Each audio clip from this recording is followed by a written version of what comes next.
가장 싫어하는 것이 무엇일까? 네.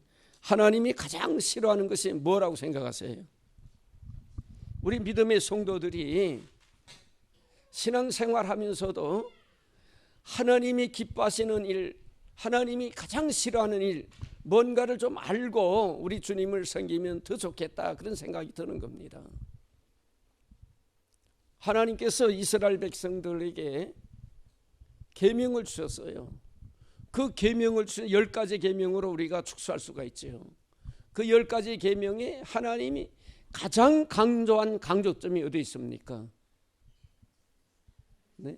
크게 제가 귀 수술을 여기에 3번 하고 여기에도 3번 했어요. 잘못 들어가지고 여기 이상한 거 붙이고 있잖아 이거요. 이거 띄면 하나도 안 들립니다. 제가 어떤 면으로 장애자예요. 장애자, 청각장애자인데 이것도 이제 교회에서 수술해 주셔서 제가 이렇게 달고 이거 달면 좀 잘 들려요. 그러니까 잘 못 들으니까 제가 물을 때 크게 대답해 줘야 됩니다. 하나님이 가장 싫어하는 것이 무엇일까? 그걸 십계명에 축소해서 알려주는 거예요. 뭐겠어요? 네? 네, 맞았어요. 하나님이 가장 싫어하는 것, 하나님 외에 다른 신을 섬기는 겁니다. 이걸 우리가 성도들이 철저하게 알고 신앙생활해야 돼요. 네? 하나님 외에 다른 신을 섬기는 것, 하나님이 가장 싫어하는 거예요. 네? 여러분, 죄라는 게 뭐예요? 죄라는 거, 하나님 외에 다른 신을 섬기는 게 죄입니다. 로마서 1장에 보면 복음은 하나님께서 예수 그리스도를 복음인데 그걸 쭉 구약시대에 설명해 갖고 예수님이 이 땅에 오는 사건까지 1장이 다 기록했어요. 다윗의 혈통을 통해 이 땅에 오시는 주님에 대해서 소개해 주십니다. 그 복음의 핵심인 예수 그리스도를 나의 구주로 믿어야 되는데 2장에도 1장 18절 이하에 들어가면서 2장으로 넘어가면서 사람들이 하나님을 믿지 아니하고 우상을 섬긴다, 그렇게 말을 하는 게, 하나님 형상대로 만들어가지고 형상을 만들어가지고 하나님 대신 섬긴다. 이것이 죄라고 지적하는 거예요. 하나님이 가장 싫어하는 겁니다. 오늘 우리 성도 여러분들이 믿음 생활을 바로 못하게 되면은 믿음 생활 합니다 하라고 하면서도 하나님 외에 다른 신을 섬기는 무서운 죄를 범하면서도 인식하지 못하고 계속 그 형태의 신앙의 모습으로 살아갈 수 있는 거예요. 많은 분들이 잘못된 신앙의 모습 속에 나는 예수를 잘 믿는 성도야라고 자기가 자부하는데 실제로 보면은 그분이 하나님 외에 다른 우상을 섬기고 있는 걸 인식하지 못하고 있는 거예요. 네? 그래서 성경은 우리에게 거울로 이스라엘 백성들의 행적을 보여준 겁니다. 그래서 고린도서 10장에 가보면은 하나님께서 그렇게 말씀하셨어요. 이스라엘 백성들의 그 역사, 성경에 보면은 이스라엘 백성들의 역사를 기록했잖아요. 왜 성경에 이스라엘 백성들의 역사를 기록해 놓겠어요, 여러분들? 구속사적인 사건에서 이스라엘 백성들의 행위가 중요했기 때문에 기록한 겁니다. 네? 그리고 이스라엘 백성들의 후손을 통해 메시아가 이 땅에 태어났기 때문에 기록이 되어 있고, 이스라엘 백성들은 육체적으로 하나님이 선민으로 선택해 줬기 때문에 하나님이 선민으로 선택받은 이스라엘 백성들의 삶의 형태가 어땠는가를 보여주는 거예요. 그 삶의 형태에 대해서 하나님은 어떻게 하나님께서 행하셨는가를 보여주면서 고린도서 10장에 보면은요, 한번 찾아보세요. 10장, 고린도서 10장.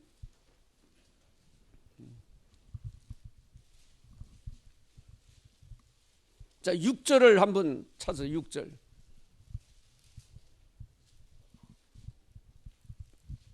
다 같이 한번 시작.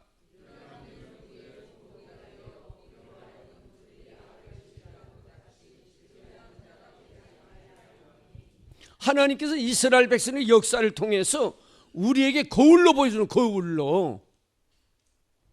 거울이 뭐예요, 여러분? 거울.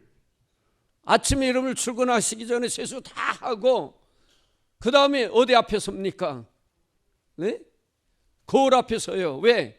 내 모습이 어떤가 살피는 거예요. 내 모습이 어떤가. 내 얼굴에 세수냈는데 검정이 지워졌느나, 자다가 눈곱자기 낀 게 다 지웠는 게 보기 위해서 거울 앞에 서는 거예요. 그래서 이스라엘 백성들의 행적이 기록된 것은 우리에게 거울로 보여준 거다, 이렇게 기록해 주신 겁니다. 그들의 행위 자체에 대해서 하나님이 어떻게 하셨는가를 보여주기 위해서 기록된 거라고 이렇게 말씀하시는 거예요. 6절, 그 다음에 11절 같아요. 한번 제가 지금 저도 이제 목회를 끝나고 나니까 설교를 안 하다 보니까 자꾸 구절을 잊어버려요. 저는 고린도서 10장 11절 같아요. 11절 한번 봅시다. 옛날엔 다 외웠는데 다 잊어버렸어요. 11절에 한번 시작.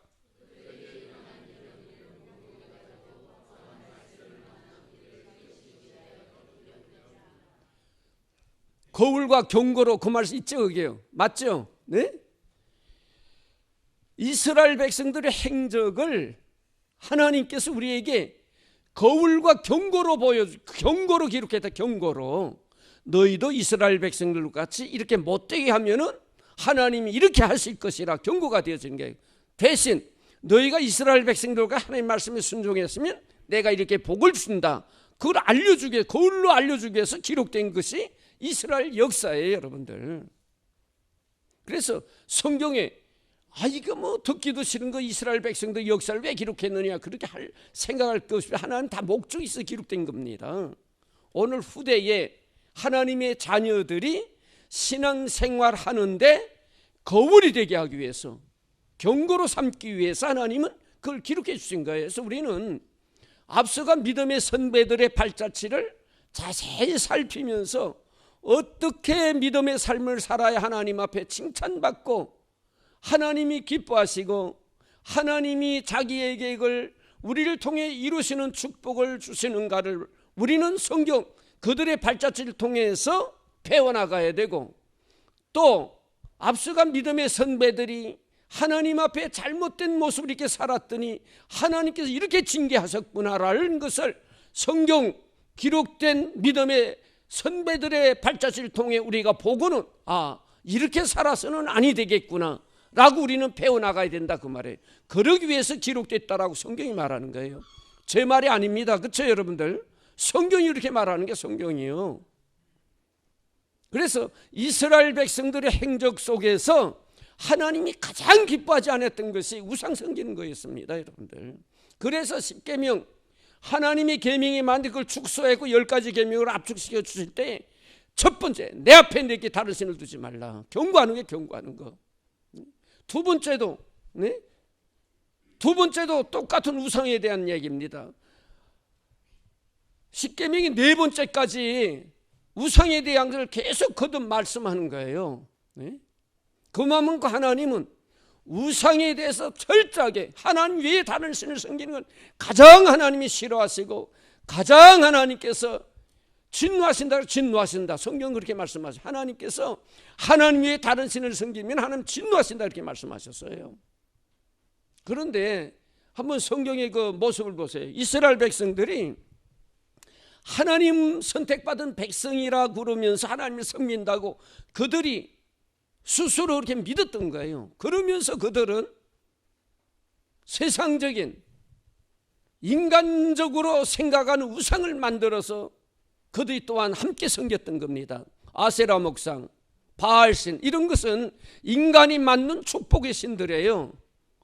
인간이 만들어 놓고 그걸 섬기면 복을 받는다라고 그리고 따라갔던 겁니다. 하나님이 그걸 보실 때 너무 마음이 아팠던 거예요.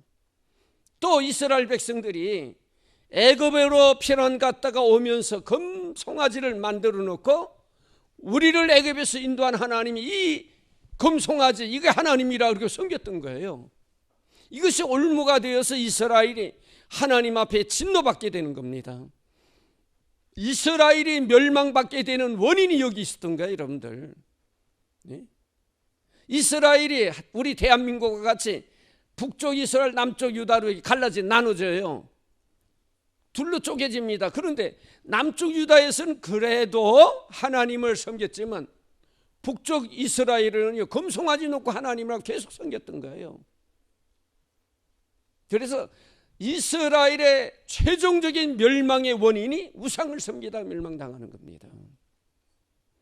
그럼에도 불구하고 이스라엘 백성들이 자기들이 우상 섬긴다고 믿질 않았어요. 믿질 않았던 겁니다. 하나님 섬기는 것을 알고 있었던 거예요. 오늘날 우리 교회 다니는 성도들이 이런 류의 신앙생활하는 분들이 없잖아. 많이 있다고 말해요, 여러분들. 지나가는 이야기로 한번 들어보세요. 제가 듣는 이야기로는 저 미아리고개 가다 보면은 뭐가 유명하지? 미아리고개 그쪽으로? 모르세요? 네? 네, 점쟁이들이 많은 곳이 미아리고개 그 근처예요. 여러분 지금 정치하는 국회의원들 뭐 이런 사람들이 단골 손님이랍니다. 네. 더군다나 이제 선거철에 앞에 놓으면은 이 국회의원들이 진을 치고 있대요. 점쟁이들한테 가갖고. 우리 국회의원들 얼마나 바보들이야. 네? 아, 점쟁이들이 자기 앞날도 점 치지 못하면서 어떻게 다른 사람들이 복을 빌어서 점을 쳐줘요. 그들 앞에 쭉 치고 가서는 내가 당선되게 해서 떨어지게 해서 이렇게 묻고 있는 게 국회의원들이에요, 지금요. 네? 참 불쌍한 사람들입니다. 그런데 그것만도 그렇지만은 그 들리는 얘기는 예수쟁이들이 아니면은 사업이 안 된대, 점쟁이들이. 심각하지 않아요, 여러분들? 예수쟁이들이 아니면 점쟁이들이 사업이 안 된대요. 네? 여러분들 그냥 갑자기 심각해져. 아니 권사님이 점을 치러 가고 말해. 이게 제가 고아로 자라갖고 저는 우리 부모님 어머니 무덤도 모르고 있어서 실제로요. 어릴 때 고아원에 들어가갖고 고아원에서 살았고 지금까지 성장했기 때문에. 근데 몇 년 전에 제 혈육은 형님 한 분 살아계시는데 그 형님하고 백년도를 들어갔습니다. 제가 자란 곳이 백년도예요. 이북에서 피난하고 백년도에 있다가 이제 6.25 때 부모님도 여유고 제가 이제 인출로 나왔기 때문에 백년도 들어갔어요. 어떻게 소문해갖고 고모님도 만났고 이모도 만났고 그리고는 어떻게 해갖고 어머니 산소라고 찾아간 거예요. 그런데 고모님이 하는 얘기가 지금 그때 내가 한번 교회에서도 그런 얘기했는데 산소가 좋아가지고 자녀들이 이렇게 잘 돼서 이런 소리를 하는 거예요. 내가 옆에서 가만히. 그런데 고모가 어떤 사람이냐면 권사야. 교회 권사. 교회 권사가 하는 얘기가 묘를 잘 써가지고 자녀들이 잘 돼서. 제가 목사고 우리 형님도 목사거든요. 우리 형님은 예수 안 믿다가 계속 제가 전도를 했습니다. 아유 뭐 교회 뒤로 가면 담배 갖고 와서 부스러기 일인하다가 와고 담배 피고 싶어 죽었다고 그냥 그런 거고, 교회 뒤로 나가면 모시고 가면은 만화책 갖고 가고 이 성령 앞에다 만화책 보댄 사람이에요, 우리 형님이요. 그런데 하나님께서 몰아치니까 하던 거 다 제쳐놓고 그리고는 신학교 가서 예수 믿고 신학교 가서 목사가 되어 목회하다가 은퇴하셨어요. 얼마나 감사한지. 형님이 돌아올 때까지 저는 많은 전도를 했습니다. 시간이 있으면 그런 간증 다 하고 싶은데 시간 없어 못했어요. 그 형님하고 같이 갔는데 목사 둘이 놓고는 권사라는 양반이 하는 얘기가 몇 자리 달서갖고 자녀들이 잘 됐다는 게 내가 속으로 얼마나 이 권사가 뭐 이런 개떡 같은 권사가 있어 속으로. 그렇잖아요 여러분들. 네? 이게 은연중에 하나님 외에 다른 신을 섬긴 미신을 믿는 이러한 모습이라 그 말이에요. 오늘날 한국교회에 믿음의 성도들이라고 말을 하면서도 이런 신앙관 위에 사는 사람이 너무 많은 거예요. 네? 내가 고모님한테 고모한테 거기서 어떻게 얘기를 하겠어요? 얘기해야 되지 사실 목사가. 고모 그런 말 하면 됩니까? 그러면서 하고 싶었는데도 꾹 참고 왔습니다. 오늘날 우리 믿음 생활하면서도 하나님 앞에 이런 부끄러운 신앙관을 가지고 신앙생활하는 사람이 수없이 많다고 말해요. 여러분들 지금까지 모르고 그러한 신앙관을 갖고 있었다면 철저하게 해결하고 고치셔야 돼요. 이제부터는 절대로 그런 신앙생활에서는 안 됩니다. 네? 하나님만이 유일하신 나의 주님 되신 나의 하나님이라는 사실을 꼭 믿으세요. 하나님 외엔 다른 신이 없습니다, 여러분들. 네? 아무리 세상에 내게 유익을 준다 할지라도 하나님 외에 내가 주로 섬길 수 있는 신이 아니라는 사실을 기억하셔야 돼요. 네? 이스라엘 백성들이 하나님을 섬기면서도 육신의 삶에 유익을 준다라는 신을 만들어 놓고 그것을 섬겼던 거예요. 그래서 하나님이 거기에 대해서 진노하셨던 겁니다. 여러분들, 우리가 생각적으로 신앙적인 생각 속에서 그런 생각을 버린다 할지라도 또 실제로 우리가 습관된 생활 속에서 하나님이 기뻐하지 아니하는 우상을 섬길 때가 많아요. 우리나라는 뭐 추석 때나 또는 정초 때나 뭐 명절 때 뭐 이럴 때 많잖아요. 또 뭐 부모님이 세상 떠난 다음에 그 뭐 이렇게 모여가지고 또 식구들이 모이고 뭐 이러면서 제사를 많이 지내죠. 우리나라는 제사법이 굉장히 많잖아. 우리나라가요. 제사 지낼 때에 지금은 그래도 많이 그게 없어진 것 같아. 우리 권사님들 나이 좀 드신 분들이 어릴 때에만 해도 가정마다 제사 안 지내는 가정이 거의 없을 거예요. 그렇죠? 네? 지금도 그렇습니까? 이 제사하고는 난 뭔 생활했기 때문에 몰라 제사를 지내는지 안 지내는지 전혀 지금까지 모르고 살아왔으니까 여러분 지금 우리 가정에서 명절 때 되면 아직도 제사 문제 때문에 뭐 여러 가지 제사들 많이 지내고 있어요? 네? 많이 지내요 아직도? 네. 가정마다 많이 지냈습니까? 아니 왜 대답들이 없어? 지낸지 안 돼. 아니 저는 진짜 몰라요. 어릴 때부터 제사하고는 전혀 담쓰고 살았기 때문에 가정에서 제사를 지낸지 아닌지 전혀 모르는 사람입니다. 저는요. 지금까지. 그래서 묻는 거예요. 제가 어릴 때에는 뭐 친구들 가정에도 그렇고 제사 지내는 가정이 너무 많았던 걸 아는데 지금 모르니까 묻는 거예요. 지금도 우리 가정에 뭐 명절 때 되면 제사 지내고 이런 그러한 그 풍습들이 계속 진행되고 있습니까? 많이 지내요? 안 믿는 가정. 근데 이제 우리가 믿는다 할지라도 안 믿는 형제분들도 있고 식구들도 있잖아요. 그런데 그런 것 때문에 고민하고 다툼도 있고 그런 뭐 가정도 있다고 그래요. 지금도 있죠, 그런 게요. 그래서 제가 이 말씀을 드리는 거예요.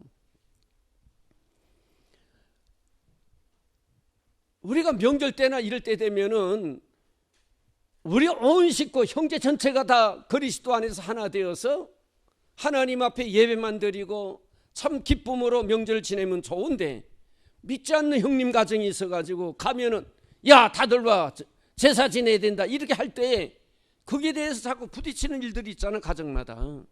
그래가 고민하고 괴로워하는 가정들이 많이 있다고 말해요. 근데 성경이 우리에게 교훈하는 내용이 뭔가. 제가 이제 한 번은 청계산에 가서 기도를 하려고 올라가 기도를 하는데 그 숙소에 목사님들만이 가는 숙소에서 제가 그 숙소에 갔는데 마침 충청도에 있는 목사님 두 분이 오셨어요.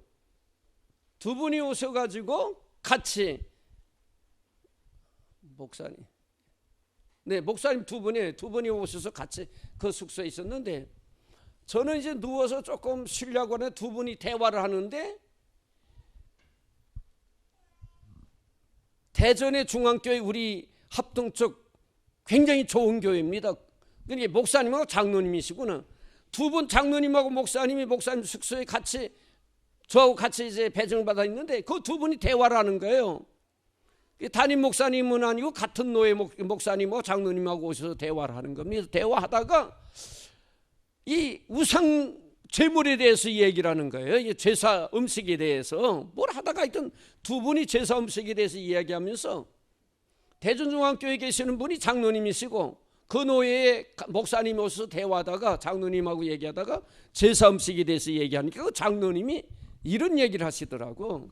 나는 명절 때 우리 형님 집에 가는데 형님하고 같이 제사를 드리고 제사 음식 맛있게 먹습니다. 그러면서 하는 얘기가 형님하고 제사 음식 먹음으로 사위가 형님하고 관계가 뭐 그렇게 다툼이 없이 평화롭다는 거예요. 그래서 형님하고 평화로운 관계를 유지하기 위해서 제사 음식 뭐 마음이 편안하게 먹습니다. 그랬더니 그 목사님 옆에 있는 목사님이 우리 총신대 출신이에요.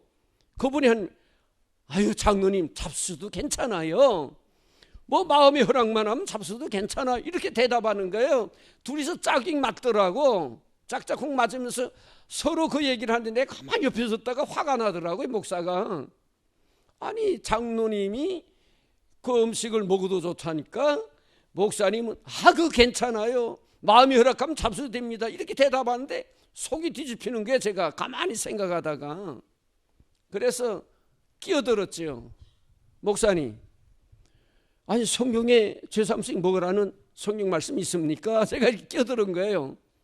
했더니 우물우물하는 게 장로님 한번 질문해 볼게요.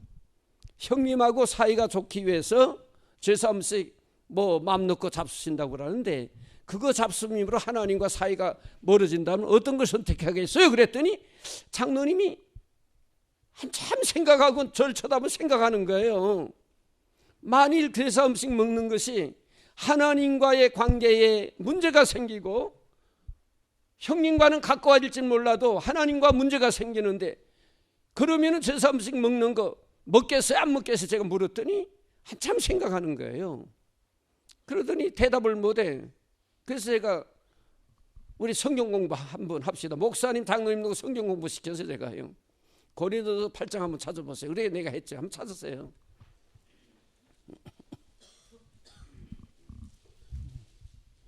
자, 그거 찾기 전에 제사 음식 잡수시는 분 손 들어봐요. 솔직하게. 한 분도 없어. 지금까지 괜찮아. 제사 음식 잡수시는 분 손 들어봐요. 네. 이렇게 높이 들어 괜찮아요. 아이고, 뭐, 네.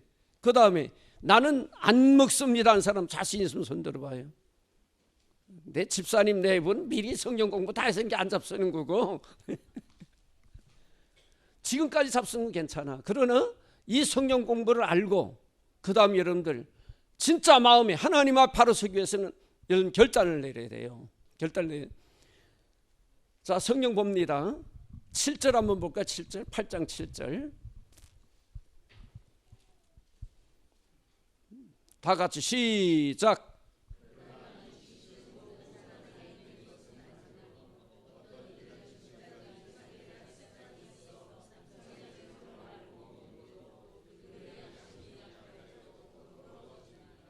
자, 그 성경 말씀 먹으래요? 먹지 말래요? 먹으면 뭐가? 내 양심이 더러워지고 약해진다 그랬어요.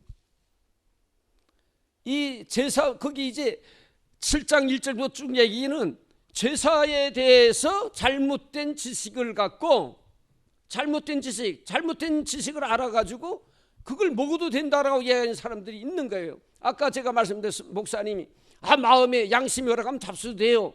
그런 잘못된 지식을 가지고 제사 음식을 먹는 데 대해서 성경이 지적하는 겁니다. 잘못된 지식을 가지고 제사 음식 먹으면 내 마음의 양심이 더러워진다 그랬어요. 네? 내 양심이 더러워진다 그래. 성경이 이렇게 말하면 더러워진다. 네? 스스로 마음의 찔림을 받는 거예요. 한번 물어볼게요. 여러분들 제사 음식 우리 예수 잘 믿는 분들 제사 음식 잡수실 때 전혀 마음에 끓임이 없습니까? 아니 물어보면 대답을 하셔야지. 끓임이 전혀 없어요? 제사 음식 잡술 때에? 끓임 있죠. 이거 먹어도 될까 안 먹어도 될까? 그래 안 그래요? 그렇죠. 그러니까 마음이 약해지는 거야 이게. 근데 성경이 그대로 지적해 주는 겁니다. 약해지는 거예요. 그 말은 먹지 말라 그런 얘기. 먹지 말라. 네? 그러면은 아니 목사님 제사 드리는 게 뭐 그렇게 나쁩니까? 여러분 고린도서 10장 찾아서 제사가 성경은 우리에게 이 제사는 귀신에게 드리는 거라 그래요. 귀신에게 드리는 거라고. 제가 이거 설교하려고 그러면 성경 구절 다 외우고 나왔을 텐데 설교하려고 하다가 준비하고 나온 게 아니고 여러분들에게 알려주고 가야 될 것 같아서 하다 보니까 성경 구절을 저도 찾아봐야 될 것 같아요. 10장이에요. 고린도서 10장. 고린도서 10장 나도 찾아야죠.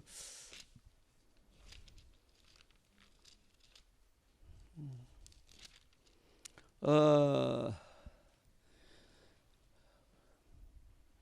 19절 한번 19절 그런즉 내가 무엇을 말하니 우상의 제물이 무엇이며 우상은 무엇이라느냐 20절 대저 이방인의 제사하는 것은 귀신에게 하는 것이요 제사하는 건 어디 하는 것이라고요?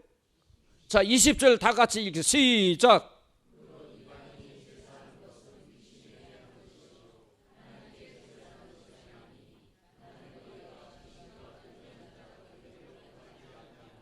그 다음 21절 시작.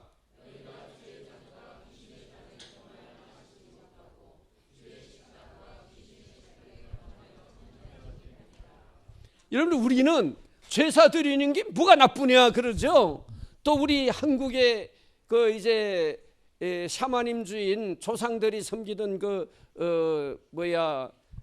제사법에 대해서 그냥 제사 드리면서 이거는 그냥 하나 전례니까 괜찮다 그러는데 성경은 그렇게 성경 하나님께서는 말씀을 제사 드리는 것은 귀신에게 하는 거라고 딱 집어서 말하는 거 성경이요.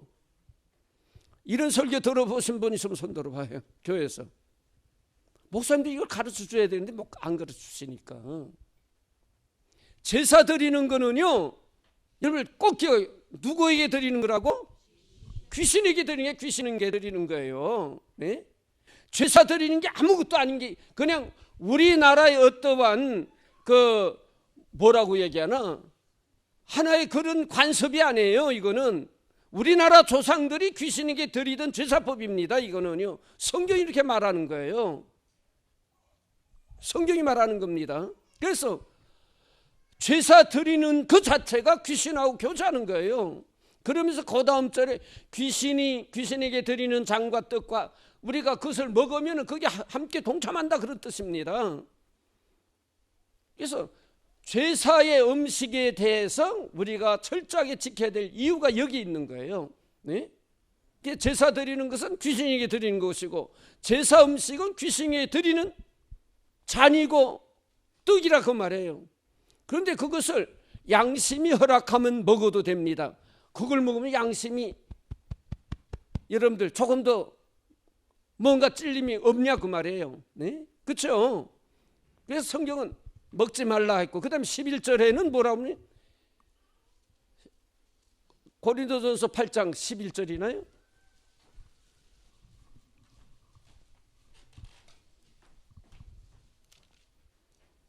11절 10절이야. 10절이 아니 승부를 하네. 네, 8절 시작.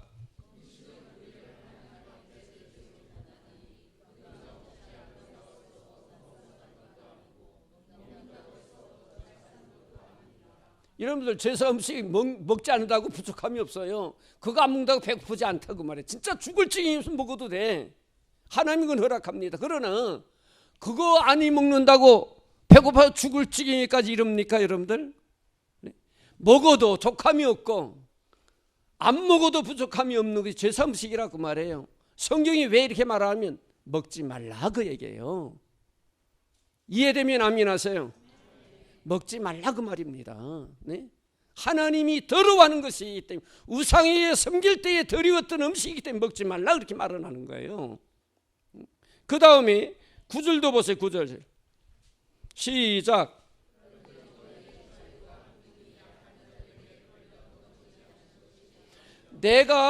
나는 그것을 허락한다 하고 그 제사 음식을 먹을 때에 믿음이 없는 사람들이 그걸 볼 때에 그들이 실족을 당하는 거예요. 시험 든다 그 말이에요. 그래 먹으라는 게 먹지 말라는 거예요. 먹지 말라는 게. 그 다음에 10절 보세요. 시작.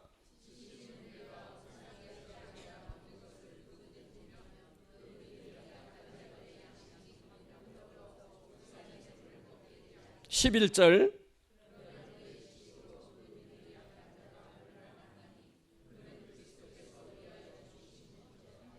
네, 무슨 얘기예요? 내가 그런 음식을 먹게 되면 믿음이 약한 자들이 그걸 보고 그들이 시험에 들어서 오히려 하나님 앞에 죄를 벗게 된다, 그렇게 말씀하는 겁니다. 자, 전체적인 맥락을 볼 때 제사 음식 먹으라는 거예요, 먹지 말라는 거예요? 크게 대답, 먹으라는 게 먹지 말라는 거예요. 이제는 철저히 지키. 왜 하나님이 그러냐면 가장 싫어하는 우상을 섬기는 행위 중에 하나가 그 모습이기 때문에 하지 말라고 경고하는 거예요, 여러분들. 네? 우상제물은 그냥 먹어도 되는 것이 아니에요. 어떤 목사님들은 이걸 철저히 가르치지 않고 교인들 보고 양심이 허락하면 잡수도 됩니다, 이렇게 하시는 분들이 계시는데, 나 그분들은 도대체 이해가 되질 않아. 성경에 그런 얘기가 어디 있으면 양심이 허락하면 먹으라는 얘기, 성경 구절이 어디 있어요? 먹지 말라고는 있는데 그런 구절이 없는데 왜 그렇게 가르치냐고 말이에요. 네?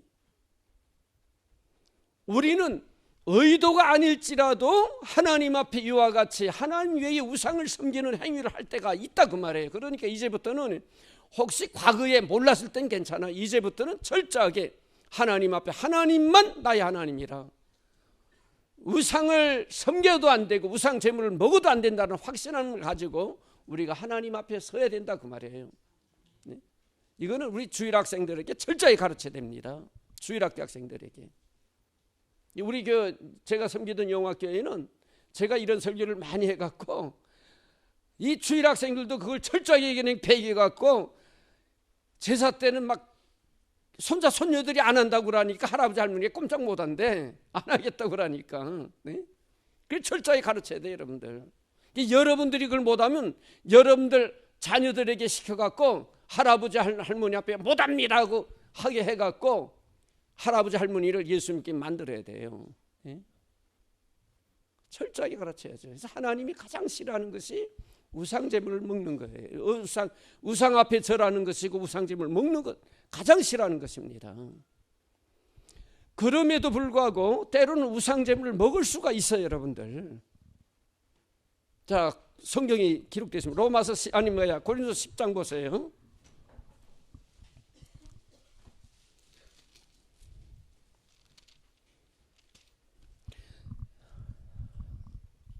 자, 고린도서 10장 보면은 25절 우리 한번 같이 읽습니다. 시작. 시장에서 파는 것은 양심을 위하여 묻지 말고 먹으라. 당시에 고린도 지방에 가보면은 그때 당시에 장을 서던 장소가 있습니다. 여러분들도 기회가 있으면 성지순례 가면 고린도에 가보면 그때의 장을 서던 장터가 있어요.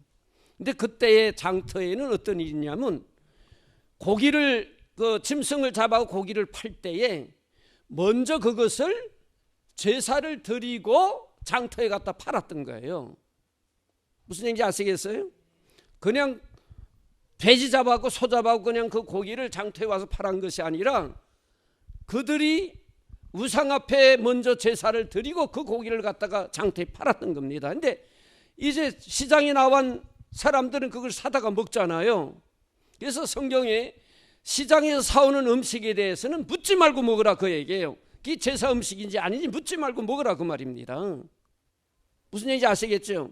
그건 죄가 되지 않는다. 그러면 제사 음식일지라도 너희가 이것이 제사를 드린 음식인 줄 모르기 때문에 묻지 말고 그냥 먹어도 죄가 되지 않는다, 그렇게 말하는 거예요. 이걸 조금 더 바꾸어 말씀드리면은 이웃집에서 고사를 지내고 김이 무릉무릉 나는 고사떡을 갖고 와서 개똥이 엄마 이거 좀 잡수세요 하면은 묻지 말고 잡수면 돼. 그거는 이거 고사 지낸 거예요, 제사 지낸 거예요. 꼬치꼬치 묻지 말고, 가져간 사람 얼마나 민망해서 그걸 물으면요, 그러니까 그런 거 묻지 말고 맛있게 잡수셔도 죄가 되지 않는다, 성경이 말하는 거예요. 이해되면 아멘 하세요. 그래서 다른 분이 이거 제사 음식입니다라고 말하지 아니하고 가져온 음식에 대해서는 묻지 않고 먹어도 죄가 되지 아니하. 하나님께서는 그건 죄에 대해 묻지 않는다라는 거예요. 그러나 이것이 제사 음식입니다, 좀 잡수세요 하고 갖고 왔을 때에는 자기 자신과 다른 사람을 위해서 먹지 말아야 된다고 성경은 말하는 거예요. 이해가 되죠? 그리고 먹지, 여기 다 설명. 그 다음에 그 10장 26절 27절 한번 읽습니다. 10장 27절 고린도서 시작.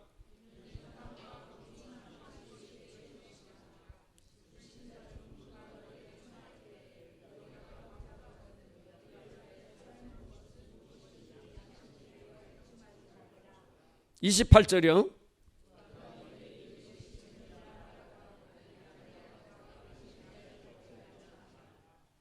자, 이제 제가 설명한 거 다 여기에 성경에 기록된 거예요.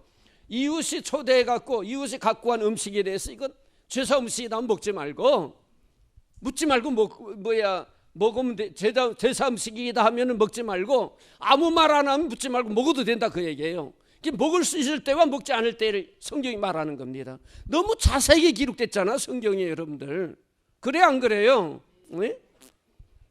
성경이 와가지고 자세히 기록해 주면서 우리의 신앙에 그 갈 길을 지도해 주는데도 오늘날 우리 많은 그리스도인들이 이걸 모르고 생활하고 있어.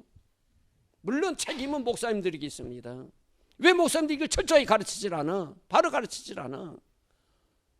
교인들은 모르기 때문에 아무 양식이 허락하면 먹어도 된다고 먹고, 형제간의 우애가 깊어지려면 싸울 수도 없고 먹어야죠. 먹고 이러거든요. 그러나 성경을 정확하게 하나님 말씀 가르치면 교인들이 분별력이 있어서 분별할 거 아닙니까, 여러분들? 네? 그래서 제가 설교하려고 하다가 그 생각이 나갖고 이걸 가르치고 지나가야지 하고 이 말씀을 지금 하는 거예요. 이제는 여러분, 하나님이 가장 싫어하는 게 우상 섬기는 거거든요. 그래서 우상 섬기는 게 제단 앞에 엎드려서 절하는 것만 우상 섬기는 게 아니라 제사 음식에 대해서도 우리가 바로 알아서 하나님 앞에 기쁨이 되는 삶을 살아야 되겠다. 우리 교회에서 주일학교 선생님들, 혹시 주일학교 선생님들 손 들어보세요. 우리 동탄제일교회 주일학교 선생님 손 들어봐. 한 분밖에 없네. 여러분들 어릴 때 어린 주일학생들에게 철저히 가르쳐요. 네? 명절 전 주일에는 이걸 철저히 가르쳐가지고 하나님 앞에서 어릴 때부터 깨끗한 양심을 가지고 살아갈 수 있도록 가르쳐야 되는 겁니다. 그래서 우상 제물은 먹어도 되고 안 먹어도 되는 것이 아니라, 우상의 제물이라고 알게 되어질 때에는 하나님께서는 먹지 말라 그렇게 말씀하셨어요. 그러나 그 제물이 우상의 제물인지 모를 때에는 먹어도 된다 그렇게 말씀하시는 겁니다. 그래서 여러분들 꼭 기억하셔서, 그런 거 한 가지 때문에 우리가 하나님도 섬기고 우상도 섬기는 이러한 잘못된 신앙관을 가서는 절대로 아니 된다 그 말이에요. 하나님이 가장 싫어하는 겁니다. 자, 이제 우상제물 읽고 끝나고 오늘 본문 들어갑니다. 오늘 본문은 로마서 8장을 기록하면서 30절까지는 하나님의 사랑을 통해서 우리를 구원하시는 구원 서정을 기록해 주셨어요. 하나님이 우리를 아시고 정하시고 부르시고 의롭다 하시고 영화롭게 하시는 하나님의 우리를 선택하여 구원받게 하는 과정을 기록해 주셨습니다. 그 사랑을 하나님이 우리에게 주셨어요. 우리가 그 사랑을 거저 받았습니다. 그 은혜로 우리가 받았어요. 여러분들, 우리의 노력이 아니라 하나님께서 선택하여 우리가 그런 사랑을 받아 구원받았습니다. 그런데 그 구원받은 성도들에게 30절부터는 31절부터는 그럼 하나님은 우리에게 그러한 구원을 주시고 뒷짐지고 가만히 계시는 분이냐? 아니라 그 말이에요. 지금도 우리를 사랑하셔서 일하시는 하나님인 것을 우리에게 31절부터 기록해 주시는 겁니다. 네? 이스라엘 백성들이요, 말라기서 1장에 가보면은 하나님을 향하여 이렇게 말을 해요. 하나님, 우리를 사랑한다라고 말씀하시는데 하나님 우리 실제로 사랑하는 모습을 우리에게 보여주세요. 막 항거하는 겁니다. 이스라엘 백성들이 하나님 사랑받은 선택받은 백성인데도 하나님을 향해 하나님 우리를 사랑하는 정표를 지금 우리를 사랑하는 현재 사랑하는 그 뭔가를 보여달라고 막 항의를 해요. 그랬더니 하나님께서 예서는 내가 물리치고 너희는 내가 사랑하지 않느냐 이렇게 말을 하는 겁니다. 네? 그래서 선택의 사랑을 약속할 뿐만 아니라 예서의 행적 지금 하는 모든 것을 하나님께서 인정하지 않지만 너희는 생활이 못되고 내 마음에 들지 않지만 내가 너희를 지켜주지 않느냐 그러면서 지금도 너희를 사랑한다고 말을 하는 거예요. 우리 기독교인들이요 때때로 이렇게 얘기합니다. 목사님 하나님이 우리를 사랑한다고 늘 설교하고 그러는데 실제로 하나님 우리 사랑하는 모습이 어디 있습니까? 그러면서 항의하는 분들 없잖아. 있어요. 특별히 삶에 지치고 힘든 분들, 때로는 육체의 질병으로 고통당하는 분들, 육체적인 삶에 있어서 여러 가지 어려움이 있을 때에 그러한 생각도 가질 수가 있다 그 말이에요. 하나님 사랑한다고 그러는데 지금 나를 사랑하는 모습이 어디 있습니까? 너무 힘든데요. 왜 병도 안 고쳐주고 사업은 이와 같이 자꾸 만신창이가 되어지고 문제만 쌓이게 되는데 이거 하나님 사랑한 정표가 어디 있습니까? 라고 원망하는 사람들이 없잖아. 있는 거예요. 있겠어요 없겠어요 여러분들? 있을 수 있죠. 네? 아니 많습니다. 저도 육체의 질병이 돌아왔는데 젊은 시절에 건강한 모습이 갑자기 폐결핵 3기가 돼갖고 이거 기도원에 올라갔는데 참 무릎 꿇고 하나님 기도할 때는 그런데 아무리 기도해도 폐병이 뭐 하루아침에 납니까? 안 나잖아요. 아무리 약 먹고 해도 그런 게 막 짜증이 나는 거예요. 짜증이. 참 하나님 앞에 원망스킨 기도도 나오고 그러면서 또 회개하고 이러면서 하나님의 은혜를 받았는데 사람이 육신적으로 약해지면 믿음이 있다 하면서도 하나님 앞에 하나님 나를 사랑하는데 그 사랑의 정표 어디 있습니까? 라고 그 정표를 원할 때가 있는 거예요. 나를 사랑해서 구원을 주셨지만 지금 하나님이 사랑하는 그 손길 내가 체험하지 못합니다. 그걸 보여주세요 라고 말할 수가 있는 거예요. 거기에 대한 답이 오늘 31절부터에 기록된 말씀이에요. 여러분들 그러면 31절에 하나님이 우리를 위하시면 누가 우리를 대적하리요? 하나님은 지금 저와 여러분을 사랑하시는데 우리를 구원해 주실 뿐만 아니라 지금도 나를 위해 주시는 사랑으로 나를 지키고 있다라고 하나님은 말씀하는 겁니다. 따라하세요. 하나님이 나를 위하시면 누가 나를 대적하리요? 오늘 하나님께서 하시는 말씀이에요. 하나님이 위하시면 누가 대적하리요? 여러분 우리가 눈에 보이지 않는 것 같지만 하나님은 지금도 일하시는 하나님. 누구를 위해서? 나를 위해서 일하시는 하나님이에요. 나를 위해 주고 계십니다. 네? 나를 해하려는 원수들이 내게 다가와서 나를 짓밟고 넘어뜨리려고 할 때에 하나님은 지금도 나를 위해 주신 하나님. 네? 그 하나님의 손길이 저와 여러분을 보호하고 있다는 사실을 믿기를 주의 이름으로 축원합니다. 하나님은 한 번도 우리를 버리지 않으세요. 어떠한 상황이 있든 간 하나님 버리지 않으세요. 하나님이 선택받은 백성이기 때문에 이걸 예화를 들어서 말씀드릴게요. 자, 부모님이 자녀들 이 땅에 태어나게 해서 키우는데 사랑을 가지고 키우잖아요. 부모님들의 마음이 자녀를 떠나는 적이 있습니까, 여러분들? 자녀들이 어디서 무엇을 하든지 부모의 마음은 늘 그 자녀에서 떠날 때가 있냐 그 말이에요, 여러분들. 네? 아니 여러분들 자녀들 생각 안 해요? 네?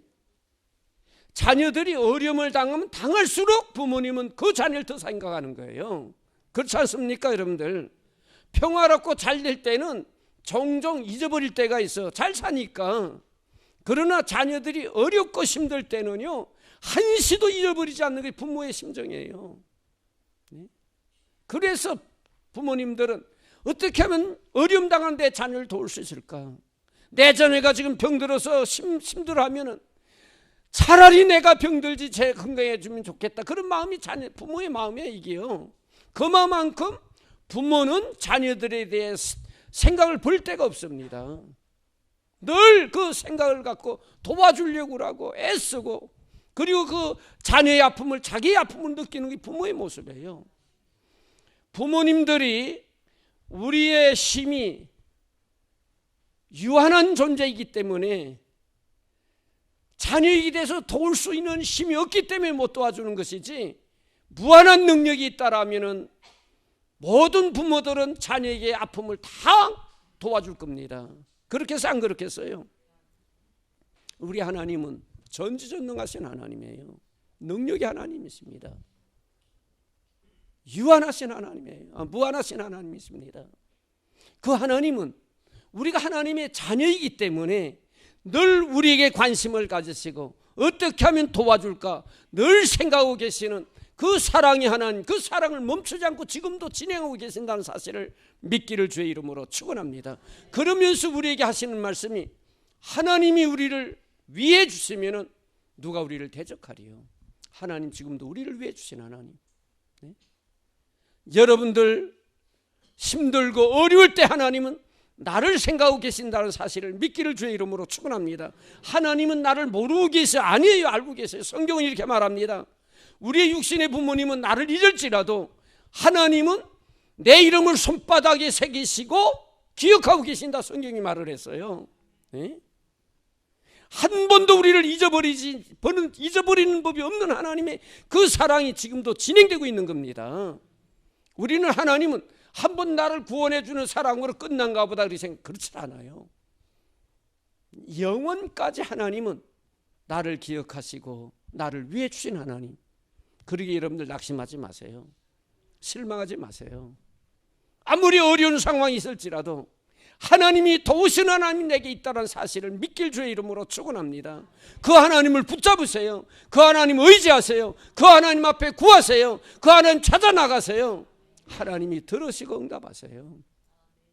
이스라엘 백성들이 절망 중에 있었어요. 이제는 육신적으로 소망이 없다, 그들은 생각인 겁니다. 애굽으로 그들이 가서 이제 노예 생활하며 실제로 지쳤고, 이제는 도저히 우리 이스라엘 백성들은 다시 살아날 소망이 없다라고 생각할 때 그들이 기억한 것이 있어요. 우리 조상 하나님,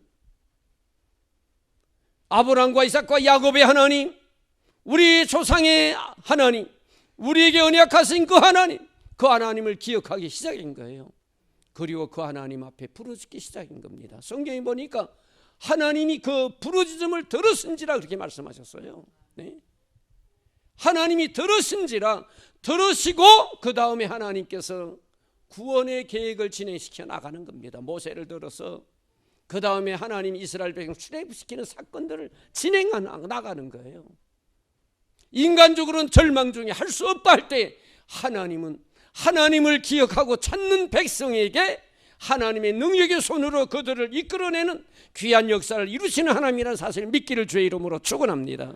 하나님 지금 우리를 위해 주신 하나님, 일하시는 하나님. 네?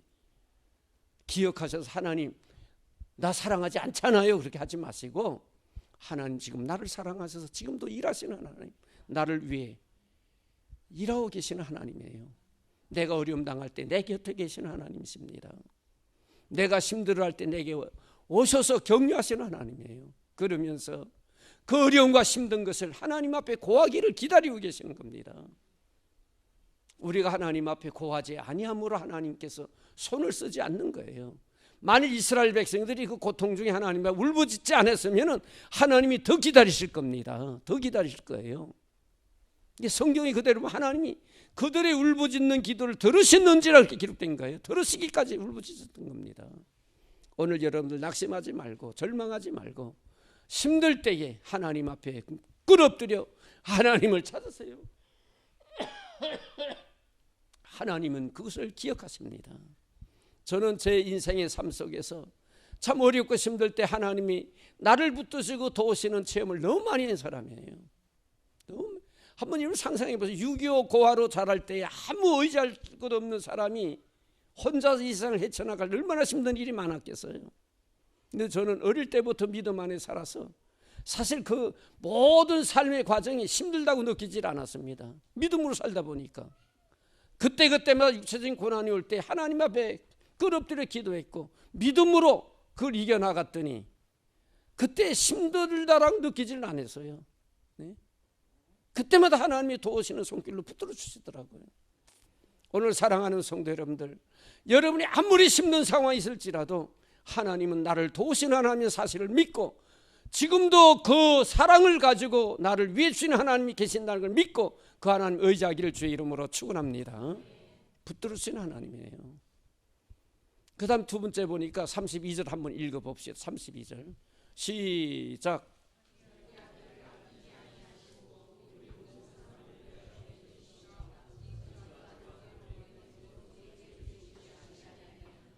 하나님이 약속하는 거예요. 어떻게 우리를 사랑하시고 우리를 위해 주시느냐? 그 아들을 주신 하나님이 다른 것 아니 주시겠느냐? 우리에게 질문하는 겁니다. 여러분들, 하나님께서는 하나밖에 없는 독생자 예수 그리스도를 나를 위해서, 여러분들 위해서 이 땅에 내보내 주셨어요. 그냥 보내주셨습니까? 십자가에 생명 드리는 할 수 없는 일을 하시는 하나님의 사랑을 우리에게 보여주셨어요.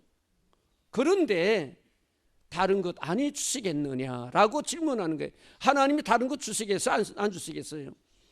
하나밖에 없는 아들까지 주신 하나님께서 다른 것 주시겠어요? 안 주시겠어요? 여러분들,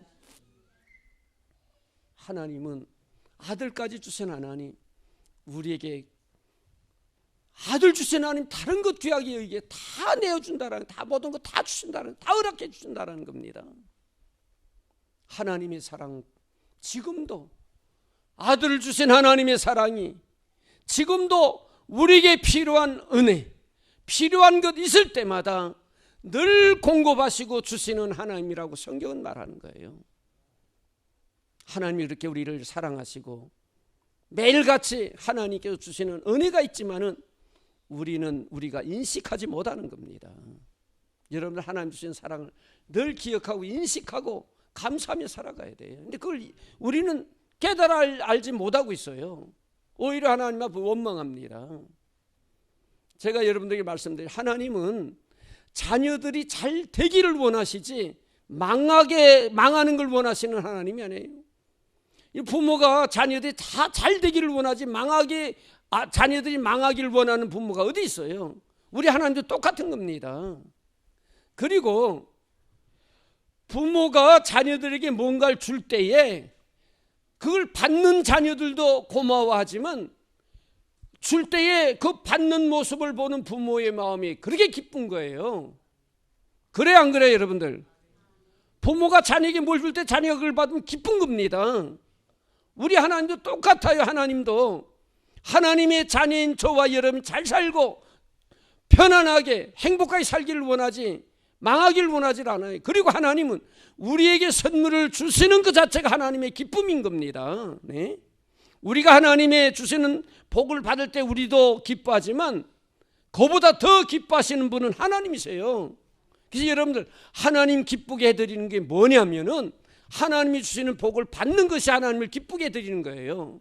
네? 뭐 하나님 기쁘게 해드리는 게 큰 게 아닙니다. 그래서 제가 한번 말씀드렸죠. 우리의 신앙생활을 하나님과 나와의 관계를 나와 자녀와 나와 부모와의 관계에 대입을 시켜서 생각하라고 그랬어요. 늘 부모의 입장에서 하나님의 모습입니다. 네? 하나님은 부모의 입장에서 모습을 가지고 늘 우리를 대해 주세요. 부모의 마음을 기쁘게 해드리는 건 큰 거 아니에요. 부모님들이 자녀들에게 뭔가를 줄 때 자녀들이 고마우면서 받을 때 마음이 그렇게 찡할 수가 없어. 부모의 마음이. 하나님 기쁘게 해드리는 건 하나님 주시는 축복을 기쁘게 감사함으로 받는 그 자체가 하나님의 기쁨이 되는 거예요, 여러분들. 그럼 하나님 주시는 축복을 받기 위한 우리의 삶의 모습이 필요한 거 아닙니까? 네? 그래서 하나님이 우리에게 축복을 하려고 마음을 먹고 축복하도록 사는 그 자체가 하나님 기쁨이 된다, 그 말이에요. 큰 게 아닙니다, 여러분들. 하나님은 하나밖에 없는 독생자를 주신 하나님께서 다른 것 아니 주시겠느냐. 오늘도 하나님은 우리에게 가장 좋은 걸 주시기를 원하시고 날마다 좋은 걸 주시는 하나님 줄 믿기를 주의 이름으로 축원합니다. 그러니 여러분들 아무리 힘든 고비 가실지라도 낙심하지 마세요.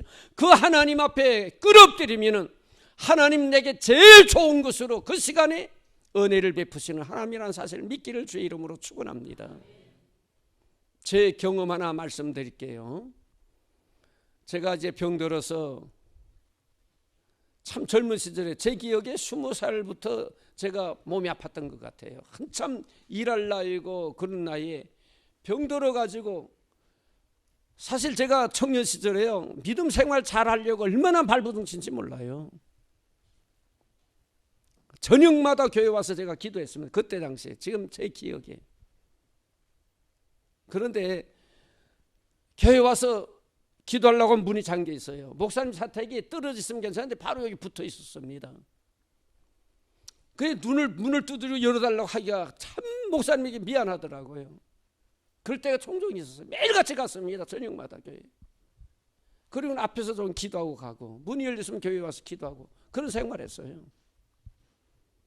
기도 생활하다 보니까 밥을 제대로 해 먹지 못하고 쌀이 사다 썩을 정도로, 진짜입니다 제가요. 네. 그렇게 생활해서 그런지 몰라도 갑자기 몸이 아파진 거예요. 폐결핵이 걸려가지고. 이게 지금은 뭐 폐결핵, 지금도 힘들어하지만 그때는 폐결핵 걸리면 죽는 사람이 많았거든요. 그래서 담임 목사님 찾아갖고 목사님이 상해, 목사님 뭐 치료하다 보니까 폐결핵하고 진단 나오고 폐결핵 3기인데 어떻게 하면 좋겠습니까? 그랬더니 저보고 하는 얘기가, 목사님이 기도원 가서 수양하라. 뭐 돈이 많아갖고 수양 따로 갈 수도 없고 기도원 가서 수양하라고 그렇게 얘기해 주시는 게. 그래서 제가 평생에 처음 기도원에 간 겁니다. 우리 합동적 교단에서는 그때에 기도원에 올라가면 2단이라고 할 때예요. 그때 2단이라고 그랬습니다. 뭐 우리 합동적 교단이 그때 얼마나 음했냐면 방언에도 2단, 기도원에 올라가도 2단. 우리 나이 드신 분, 합동적 교회 다니신 분들 제가 얘기하는 거 그때 이해되죠? 그때는 그렇게 우리 합동적 교단이 진리에 선다라고 해갖고 굉장히 엄할 때예요. 그런데 담임 목사님이 허락을 하니까 기도원에 제가 간 거예요. 첫 번에 청계산 기도원에 제가 난생 처음 기도원에 발을 디뎌봤습니다. 그곳에 가서 무릎 꿇고 기도하는데 참 무릎을 딱 꿇고 기도에 딱 들어갔는데 제게 하나님이 이런 질문을 해요. 너 지금까지 신앙생활 왜 했니? 이런 질문을 하더라고 제게. 그게 귓속으로 들리는 게 아니고, 다시 한번, 귓속으로 무슨 음성이 들리는 건 다 마귀 사탄의 얘기예요. 여러분들 뭐 제가 영계에 대해서 알기 때문에 하는 얘기입니다. 이건 그게 기도하다가 귓속으로 나는 하나님이니 음성 들리면 이 사탄아 물러가라 내쫓아야 돼요. 네? 그거 자꾸 따라가다 보면 휘딱 돌아버려. 꼭 기억하세요. 내 마음에 하나님이 묻는 거예요. 너 지금까지 예수를 믿는다고 교회 열심히 다니고 신앙생활 왜 했니? 그렇게 묻더라고 제게. 제가 몸이 만신창이 돼서 기도회가 첫 발을 딱 무릎 꿇었는데 그 음성이 들리는 순간 대성통곡했어. 하나님 앞에 내가 신앙생활 한다고 열심히 했는데 하나님을 위한 신앙생활이 아니고 하나님 기쁘게 해드리는 신앙생활이 아니고 나를 위해서 했구나. 그게 내 마음을 떠오르는데 감당할 수 없는 회개의 눈물을 하나님께 흘렸던 겁니다. 지금도 때때로 그런 질문을 제가 가져봐요. 너 지금 목사라고 성직자로서 일하는 누굴 위해서 일하느냐? 그런 질문을 종종 가져봅니다. 제가요. 네. 여러분들 한번 여러분들에게 그런 질문들이 있길 바라겠어요. 누구를 위해서 너 신앙생활하느냐? 굉장히 제가 통곡하면서 하나님 앞에 회개하면서 울었어요. 그러다가 기도에 들어갔는데 저는 잠깐 그런 기도에 들어간 것 같다가 기도 다 끝나고 눈을 떴는데 몇 시간이 흘러간 거예요. 지금까지 제가 기도 생활하면서 그런 시간을 보내본 적이 없습니다. 처음에 몸이 아파하고 만상이 올라갔고. 누구를 위해서 너 신앙생활했느냐? 그 질문을 받는 순간 하나님 앞에 회개가 시작되면서 눈물을 흘리며 기도하면서 내가 나를 위해서 신앙생활했구나.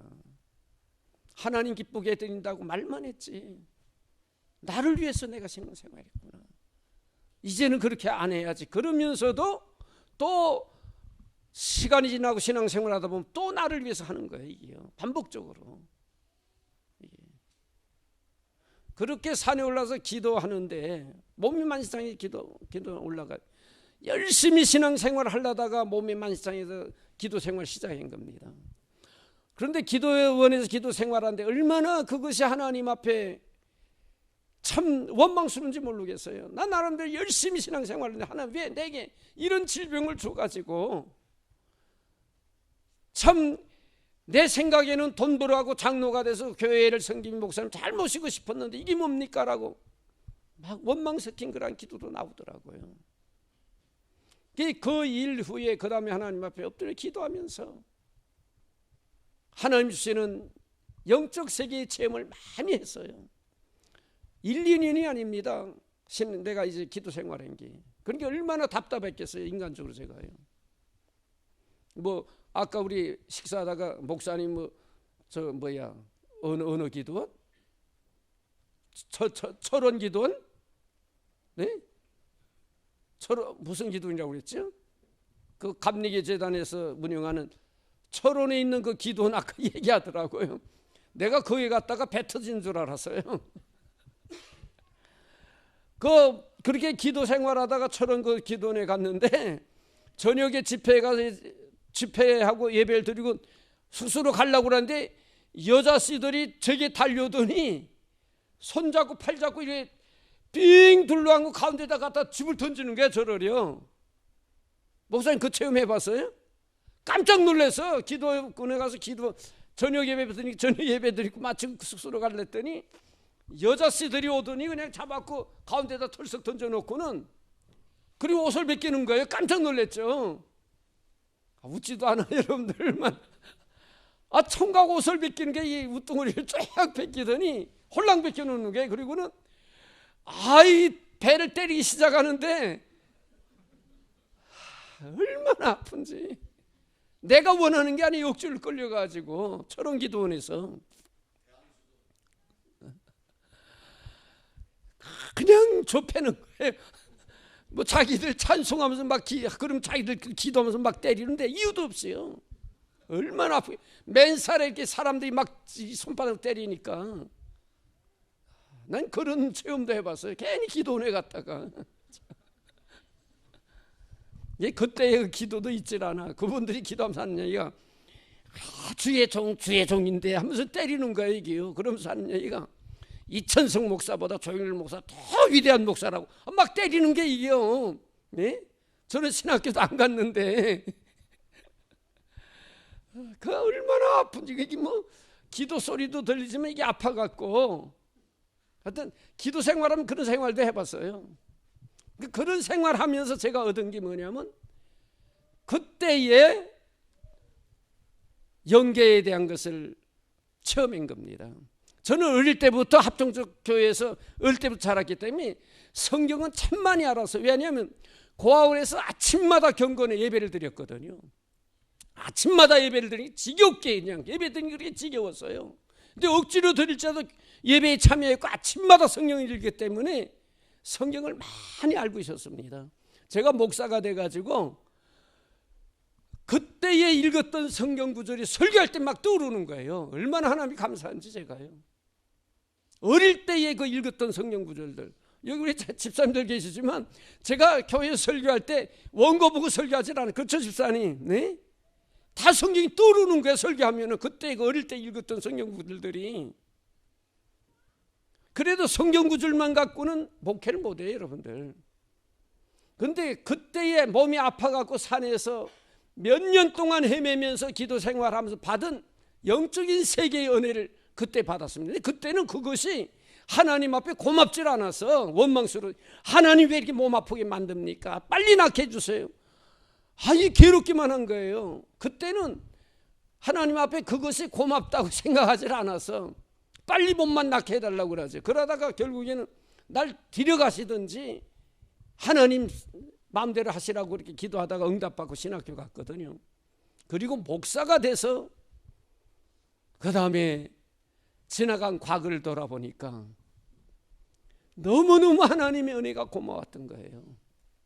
내가 목사가 되고 목회하는데 그때의 영계의 세계를 몰랐다면은 성도들의 영적인 문제를 내가 터치할 수가 없어요. 다룰 수가 없어. 교회에 한두 사람입니까? 다 이제 어느 정도 교회가 성장되니까 괜찮은데 처음에 개척할 때는요, 별별 사람이 다 있어. 그게 개척할 때는 아유, 뭐 귀신 들린 사람이 안 옵니까? 뭐 다 기도하고 낫게 해야지 어떻게 해요? 네? 아유, 어떤 집사님은 뭐 신의 은사 받았으니 뭐 기도만 난다고, 그걸 병자들 자기한테 와야 된다고 이런 소리도 하고 별별 사람 다 생기는 거예요. 그걸 영적으로 다 지도하고 치료해 줘야 돼요. 그래야 그걸 교회 문제가 없이 잠잠하게 만들어줘야 되잖아요. 그거 잘못하면은 교회 질서가 문란해지잖아요. 그러다 가만히 보면 또 아무것도 아닌데 그런 일들이 교회 안에 나타나는, 그걸 다 하나하나 다듬어 나가는데, 그렇게 하면서 느낀 게 하나님이 내게 몸에 병들게 하실 때 그 질병이 내게 가장 큰 은혜의 축복의 시간이었구나. 그걸 느낀 거예요. 나는 그 시간이 없었으면은 하나님 나라 연계를 볼 수가 없어서, 그러면 목회자가 돼가지고 성도들 바로 인도하는 목회자가 될 수 없었던 거예요. 그 당시에는 아프고 고통스러웠는데 목사가 돼가지고 목회하다 보니까 그게 하나님의 은혜였던 거예요. 하나님의 축복이었던 거예요. 네? 이해됩니까 여러분들? 하나님은 내가 생각하기는 지금 하나님이 왜 고통스럽게 만들어야 하고 원망하는 그 시기에도 내게 가장 좋은 필요한 것을 은혜로 축복하시는 하나님 것을 난 나중에 느낀 거예요. 이건 저뿐만 아니라 여러분들도 마찬가지입니다. 네? 여러분 지금 고통스러운 부분이 있을 때 그 고통스러운 부분 속에 하나님은 내게 가장 좋은 것을 주시려고 준비하는 과정인 겁니다. 저는 참 그걸 실감으로 느꼈던 거예요. 그랬고 그 다음부터는 제가 몸 아팠던 그때를 원망하니 하나님 앞에 감사의 조건이 된 거예요. 네? 그때에 내게 가장 좋은 것을 주시는 하나님의 축복의 시간이었구나. 여러분들도 마찬가지입니다. 우리 믿는 성도 이것을 이해하지 못할 때가 많아요. 왜? 육신을 입고 있기 때문에 이해되지 않는 부분이 많습니다. 그러나 하나님은 우리에게 가장 좋은 것을 매일같이 주시는 하나님이라는 사실을 믿기를 주의 이름으로 축원합니다. 여러분 그걸 믿음의 지혜를 가지고 빨리빨리 깨달아 알아야 돼요. 그래서 원망보다는 감사가 있어야 되는 겁니다. 저는 그걸 나중에 느껴서 나중에 알게 됐어요. 목사가 돼가지고 목회하면서 그러한 문제들이 하나님 은혜 가운데 해결하면서 하나님이 나를 목사로 만들기 위해서 그 기도 생활을 하게 하려면은 뭔가 몸에 질병을 줘야 되니까 질병을 줘가지고 기도원에서 기도 생활을 시켰던 것이 하나님이 내게 주신 가장 최상의 축복의 시간이었던 거예요. 오늘 하나님은 저와 여러분에게 매일같이 매 시간마다 가장 좋은 것을 주시는 하나님인 줄 믿기를 주의 이름으로 축원합니다. 그러니 여러분들 힘든 일이 있다라고 원망하지 말고 그 힘들 때에 하나님이 내게 주시는 은혜가 뭔가를 깨달아 아세요. 이건 지혜로운 믿음의 모습입니다. 저같이 어리석게 원망하고 하나님 뭐 이렇게만 하지 말고 이 시간 지금 하나님 내게 가장 좋은 것을 주시는 은혜가 있구나. 그걸 깨달아 알 때에 더욱더 하나님 앞에 감사할 수 있고 그 시간을 유용하게 우리가 보낼 수가 있는 거예요. 참 저는 지금도 그 폐결핵으로 고생하는 몇 년이에요. 몇 년 동안 그런 고생을 한 것이 제게는 너무나 하나님 큰 은혜의 축복의 시간이었던 겁니다. 그때 그 경험이 없었으면 지금도 영계에 대해서 모를 거예요. 제가요. 성경은 알아도. 성경은 알아도. 방언이라는 것, 옛날에 우리 합동처에서 방언하면 이단이라고 그랬다니까요. 네? 근데 방언 체험해봐야 알아. 그것도 은사를 체험해봐야 그 맛을 아는 거예요. 그런데 그런 과정이 없으면 그런 거 전혀 모르고 난 목회할 뻔했어요. 네? 참 무서운 일이 많습니다. 개척하고는 이거 시간이 많이 갔는데 새벽기도 드리는데 어느 교인이 와갖고 기도하는데 왈왈왈왈왈왈왈 기도하는 거예요 이게요. 그러니까 새벽기도 끝나면 집사님 권사님들하고 목사님 시끄러워서 기도 못하겠어요. 뭐 이러면서 날마다 나한테 항의하는 거예요. 개척교회 할 때는 교회 몇 명도 모이지 않을 때. 근데 마침 수요일 날도 나오더라고 그분이요. 근데 제가 수요일 날 고린도 전서를 강의해 나가야 됐거든요. 집사님들 권사님들 그런 얘기에 막 해도 아무 소리 안 하고 알았어요 하고 그냥 계속 고린도전서만 강의하는데 고린도서 12장부터 은사장 안에요. 은사장을 강의해 나간 거예요. 하루는 새벽기도 시간에 왈왈왈 하는 그 기도하는 그분이 권사님인데 제게 찾아왔어요. 제가 오라고도 안 했는데 하더니 목사님 죄송합니다. 뭐가 죄송해요? 그랬더니 지금까지 내가 교회를 저쪽부터 이렇게 옮겨갖고 영화교회까지 와서 새벽기도 와서 기도하는데 목사님 나한테 무슨 얘기를 할 텐데 자기가 기대하는데 한 말도 안 한다는 거예요. 나보고 한 말도 안 하고 그냥 지나간다는 거예요. 그래서 다른 목사님 같으면 분명히 나한테 와서 무슨 얘기를 했을 텐데 저 목사님 아무 얘기도 안 하네 궁금해했다는 게. 그런데 수요일날 와서 고린도서 강의를 듣다가 은사장에서 한 대 맞은 거예요. 방언에 대한 걸 제가 은사에 대해 설명을 했지요. 그리고 와서 목사님 잘못했습니다 그런 게.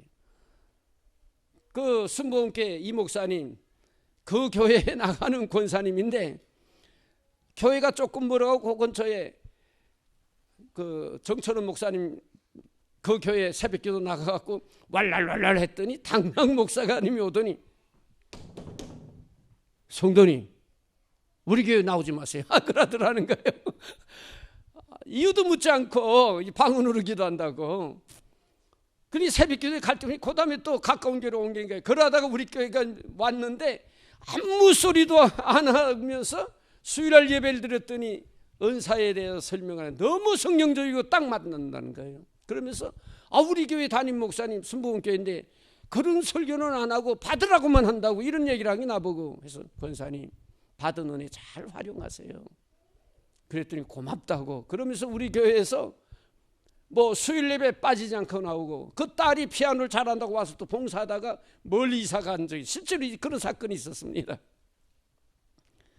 제가 그런 은사를 몰랐으면은 그냥 권사님 우리 교회 나와줄래 쫓아냈을 거예요.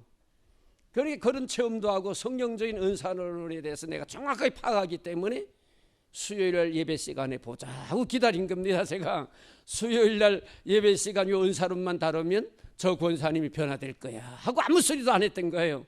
그리고 딱 그 설교 끝나니까 찾아와서 목사님 사실 죄송합니다. 이제 잘할게요. 그런 일도 실제로 있었어요 여러분들. 모르면은 교인들 실족게 만듭니다.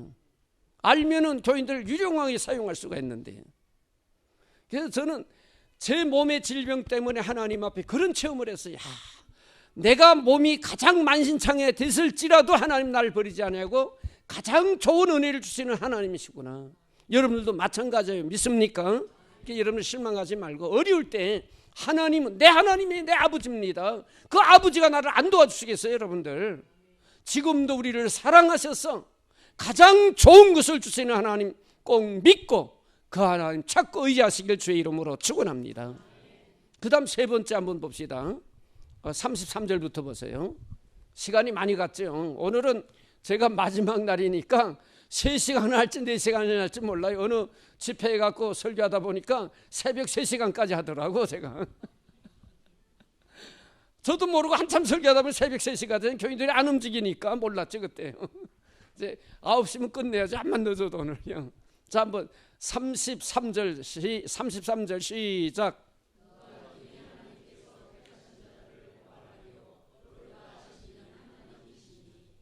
네, 하나님의 사랑이 지금 우리에게 어떻게 역사하느냐. 여러분들 한번 우리의 삶을 돌아봅시다. 우리가 예수 믿고 거듭났지만 우리의 모습이 하나님 앞에 설 만한 아름다운 그런 모습이에요? 그런 모습입니까? 어떤 분들은 그렇게 예수 믿으면 죄 안 집니다 그런데 그건 성경적인 게 아니에요. 예수 믿어도 우리는 계속 죄를 집니다. 사도 바울의 고백 아니에요. 로마서 7장에 오라 나는 공고한 자로다. 그런데 중요한 것은 나는 죄를 짓는데도 우리 하나님은 나를 죄인으로 낙인 찍지 않는다고 말해요. 이것이 하나님의 사랑입니다. 이럴 땐 여러분들 하나님 할렐루야 해야 돼요. 네? 나는 날마다 하나님 앞에 죄를 범하는데도 하나님은 나를 향하여 예인함 호통치질 않아요. 정죄하질 않습니다. 너 죄를 졌어 야단치질 않아요. 이것이 하나님의 사랑. 지금 하나님은 내게 그런 사랑을 가지고 늘 나를 눈동자고 와서 살피고 보호하고 계시는 하나님이라는 사실 여러분들 인식하고 믿고 그 하나님 의지해야 되는 거예요. 믿습니까? 어떤 분들은 아까 말씀 예수 믿는 죄 안 져. 죄 안 짓는 분 계시면 손 들어. 저도 목사인데 계속 죄 짓습니다. 마음속에 미워하는 마음이 너무 많은 거예요. 나 우리 집사람 때문에 얼마나 속상해하는지 몰라. 네? 미워 죽겠어 우리 집사람이 진짜. 네? 네? 이 목사인데도 그런 죄를 범하는 거예요. 네? 여러분 남편 안 미워하세요? 아내 안 미워하세요? 솔직하게 얘기해봐요. 미웠죠? 그럼 안 미운 체 하지 말고 그런데 그걸 사랑으로 감싸고 이겨야 돼요. 네? 부부간에 안 미워하는 사람이 어디 있어요? 다 미워하는 겁니다. 그렇게 죄를 범하고 있다고 말해요. 죄를 짓는 거예요. 그건 죄 안 짓는 채 하지 말라고는. 그렇지라도 하나님은 우리를 너 죄인이야 그렇게 하질 않아요. 하나님이. 이게 하나님의 사랑입니다. 그렇잖아요 여러분들. 네? 정죄하지 않는다 그랬어요. 얼마나 하나님의 크신 사랑입니까? 지금 이 시간 하나님이 그렇게 나를 사랑하고 계세요. 왜? 내가 너를 위해 생명 주었는데 내가 너를 위해 생명 주었는데 내가 죄값을 다 지불했는데 너는 이제는 죄에서 자유함을 얻었어 라고 우리에게 격려하면서 내가 연약하여 범죄할지라도 이미 그 죄의 문제는 해결됐어. 이제는 죄 가운데 있지 말고 의로운 길을 걸어가도록 힘써 격려해 주고 계세요. 격려해 주고 계세요. 그것이 성령님께서 늘 우리의 마음속에서 나를 위해 기도하는 모습인 겁니다. 한번 성경 찾아보세요. 로마서 8장 26절 한번 찾아보세요.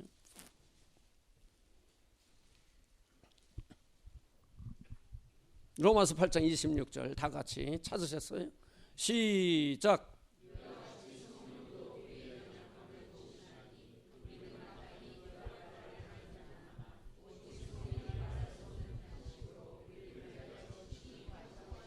우리가 연약해서 범죄 자리에 들어가면은요 성령 하나님께서 알고 계세요. 그래서 우리를 위해 계속 기도하시는 겁니다.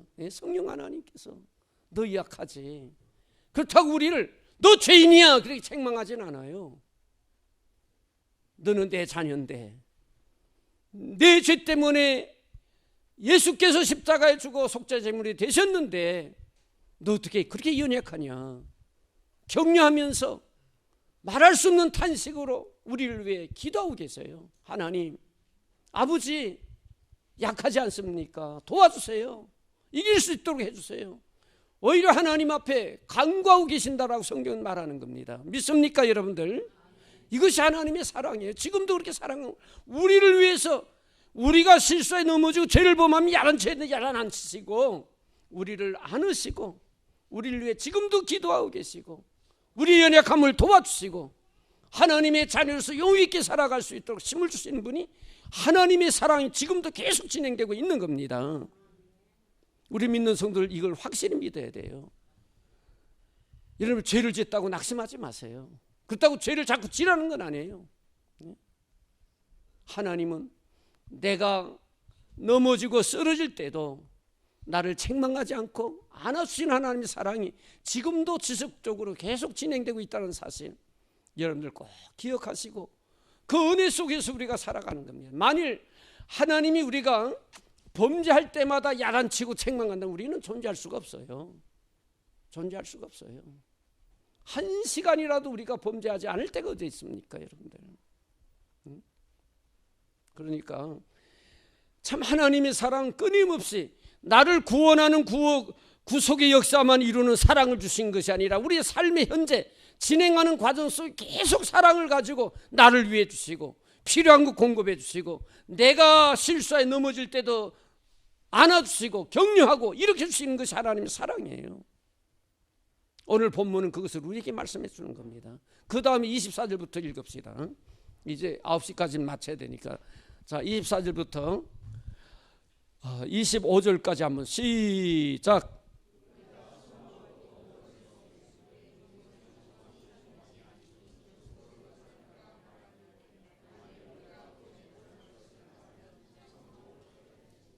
제가 그냥 웅웅 소리 들고 한 분만 읽어주세요.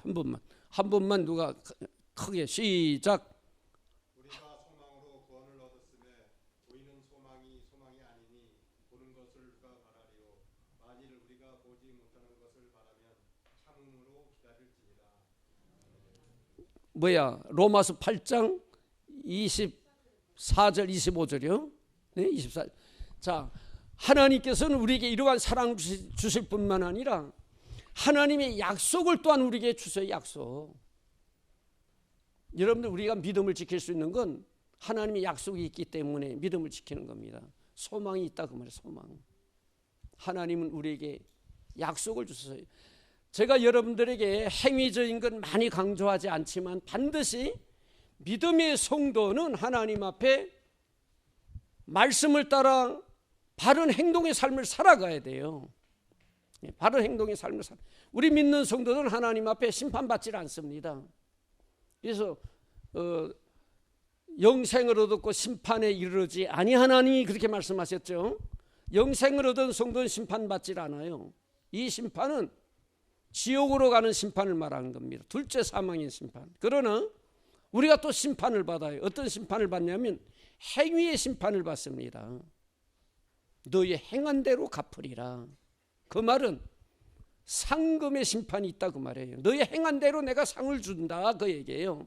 네? 그래서 우리가 하나님 앞에 하나님의 기쁨이 되는 선한 삶을 살아갈 목적이 뭐냐면 하나님의 나라에 가서 상금 받아야 되기 때문에 그래요. 상금 받아야 되기 때문에.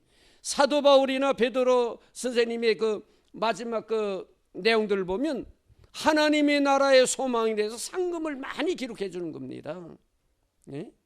의의 면류관, 썩지 않은 면류관 이런 것들 너희가 바라보지 않느냐 그렇게 말하는 거예요. 우리도 마찬가지. 여러분들 예수 믿고 구원받았으면 책상에 가만 앉고 있으면 되겠는데 왜 그렇게 앉지 않고 주님을 위해 헌신 봉사하면 이래야 되느냐. 하늘에 상금이 있기 때문에 그래요. 제가 한 말씀 드리죠. 반드시 하나님 나라에는 청이 있다. 사도 바울이 삼청청에 갔다 왔다 간증하잖아요. 네? 하나님의 나라에는 상금이 반드시 따르는 겁니다. 성경은 그것을 우리에게 계속해서 말씀하래요. 너의 행한 대로 갚으리라. 생명책에 기록된 대로 우리에게 하나님이 하신다 그렇게 말씀하셨어요. 이 땅에 사는 동안 주님을 위해서 여러분이 얼마나 헌신적으로 하나님의 기쁨이 되는 삶을 살았느냐 아니했느냐에 따라서 하나님의 나라의 상금이 다르다고 말해요. 네? 그건 여러분들의 자유예요. 하나님을 향하여 여러분들이 힘들지라도 헌신봉사하며 하나님의 기쁨이 되는 일을 했으면은 하나님의 생명책이 다 기록됩니다. 기록된 대로 하나님은 우리에게 상금을 내리세요. 하나님의 우리 행위의 심판은 정확합니다, 여러분들. 이 지상의 판사들의 판결은 100% 정확할 수가 없어요. 사람인지라. 그런데 하나님이 우리에게 마지막 심판하시는 그 행위의 심판은 정확합니다. 아무도 그거는 토를 달 수가 없어요. 교회에서 여러분들 주의 복음을 위해서 얼마나 헌신했느냐 다 기록되는 거예요. 그대로 하나님은 우리에게 상금을 내리시는 거예요. 하나님 왜 김 집사님은 이렇게 상금 많이 주고 나는 왜 조금 줍니까? 항의할 수가 없어요. 정확하게 기록되어 있기 때문에 여러분들 행위대로 하나님 우리에게 상을 주신 하나님. 그래서 제가 행위에 대해서 많이 강조하고 믿음을 자꾸 강조하지만은 믿음이 있으면은 하나님 앞에 행위적인 것이 동반되어 나타나게 되어 있는 거예요, 여러분들. 네? 우리 하나님에 대한 믿음의 신뢰가 있으면 그 하나님이 원하는 뜻을 우리가 할 수 있잖아요. 하지 못하는 이유는 믿음이 없는 거예요. 네? 믿음이 없는 겁니다. 그냥 이해를 돕기 위해서 말씀드릴게요. 내가 주일날 교회 와서 교회 청소했다. 그러면 하나님께서 너 청소하면 내가 1,000만 원 준다 약속했다라면 그게 믿어진다라면 하겠어요? 안 하겠어요? 아니, 안 하실 거예요? 대답들도 안 하시고. 네? 1,000만 원 준다는데 안 하실 거예요? 하실 거예요? 안 하실 거예요? 하죠. 믿음이 있으면 하는 게 믿음이 없어요. 근데 그게 아이고, 그게 웃는 일이지. 뭐 1,000만 원 주시겠어? 믿지 않으면은 하질 않아요, 이게. 이해를 돕기 위해서 제가 이렇게 설명드리는 겁니다. 이해되십니까, 여러분들? 하나님에 대한 신뢰, 믿음이 있으면은요, 힘들어도 하는 거예요, 힘들어도. 못해도 하려고 흉내를 내는 겁니다. 아니, 흉내를 못 내려도 마음은 먹는 거예요, 마음은 먹는 거예요. 우리 하나님은 실제로 행동에 나타나지 못할지라도 저와 여러분이 하나님에 대한 사랑의 열정을 가지고 마음만 먹어도 하나님은 기뻐하세요. 믿습니까? 하나님은 그걸 아시고 계시거든요. 우리가 육체가 연약하지 못할지라도 우리의 마음속에 그걸 해야지 하고 하나님의 은혜에 감격해서 이렇게 해야지 마음만 먹어도 하나님은 그걸 기뻐하시는 거예요, 여러분들. 그래서 우리의 행위는 믿음에 따라서 달라진다 그 말이에요, 여러분. 믿음에 따라서. 여러분들, 우리가 악한 일을 하는 건 믿음이 있으면 할 수가 없어요. 그것도 반복적으로 악한 일을 행하면서도 그걸 돌이키지 않는 것은 믿음이 있다라고 말할 수가 없어요. 교회 열심히 다니고 심지어는 목회하는 목사들도 마찬가지예요. 네? 어떻게 목사가 돼갖고 그런 행동을 할 수가 있어? 네? 믿음이 있으면 어떻게 그렇게 합니까? 하나님 앞에서. 네? 못하는 거예요, 여러분들. 하나님에 대한 신뢰가 없기 때문에, 믿음이 없기 때문에 두렵지 않는 게 하나님이. 우리가 하나님을 진정 믿어. 하나님 두려운 하나님이십니다. 사랑의 하나님이시지만 하나님은 두려움의 하나님이에요, 여러분들. 심판하신 하나님, 그 앞에서 어떻게 네? 우리의 행동을 네? 조금도 마음의 가책 없이 행동으로 죄악을 범할 수 있냐 그 말이에요. 잘못된 걸어갈 수가 있습니다. 실수할 수 있어요. 그러면 바로 성령님께서 나를 위해 탄식하고 계시거든요. 깨달아 알게 만드신다 그 말이에요. 만들면 회개해야 하게 되어지지요. 그 행동에서 자꾸 떠나려고 하게 되어지지요. 그거 하지 않는 것 자체가 믿음이 없는 증거예요. 물론 마지막 결론은 하나님이 하시지만 우리가 성경의 객관적인 원리로 볼 때에는 그렇게 판단할 수밖에 없는 거예요. 그래서 진정한 믿음의 성도들은 악한 일을 볼 때에 따라가지 않습니다. 실수해서 따라갈지라도 빨리 돌이켜요. 돌아오는 거. 그래서 시편 1편에요. 복 있는 사람은 악인의 길을 쫓지 아니하고 그렇게 쫓아가질 않아요. 쫓아가다가도 바로 돌이키는 겁니다. 이 진정 믿음의 사람들은요. 그래서 우리가 하나님 앞에 믿는 손은 반드시 심판받는 그 하나가 있는데 행위의 심판을 받습니다, 여러분들. 그 심판을 바라보고 우리는 이 땅에서 하나님 앞에 더욱 진실되게 하나님의 마음에 기쁨이 되게 신실한 성도로서 믿음의 삶을 살아가야 되는 거예요. 사람 앞에 이름 인정받으려고 하지 마세요. 사람 앞에. 여러분의 삶의 모습이나 신앙의 모습을 사람 앞에 인정받으려고 하지 마세요. 네? 하나님 앞에 인정받는 성도, 하나님이 인정하는 그러한 성도가 되도록 하나님 앞에 서세요, 여러분들. 네?